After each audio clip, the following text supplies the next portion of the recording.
আসসালামাইকুম। এইটা হচ্ছে পাবনার সবচেয়ে দামি স্লিপার বাস। আর এই বাসের লুকের ভিতরে আপনার কাছে একটা বিদেশি বিদেশি ফিল আসবে। বাসের পিছনে আপনারা দেখবেন যে ফ্যান লাগানো আছে যাতে ইঞ্জিনে বাতাসটা ঠিকঠাক পৌঁছাতে পারে। টেল লাইটের ডিজাইনও সম্পূর্ণ আলাদা।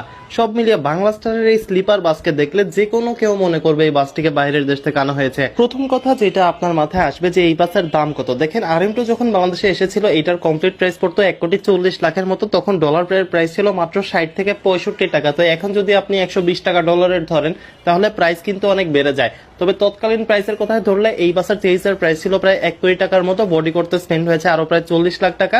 1,40,00,000 থেকে 1,50,00,000 টাকার মতো প্রাইস করেছে এই বাসটার বলে আমি মনে করি। দেখেন পাবনায় যে RM2 স্লিপার শুধুমাত্র এইটাই একটা এরকম কিন্তু না, আরো 3 থেকে 4টা কোম্পানির কিন্তু RM2 স্লিপার বাস আছে। তবে অন্যান্য বাসের চেয়ে এই বাসের ডিফারেন্ট হচ্ছে বাসের বডি শেপিং এবং কালার কম্বিনেশন।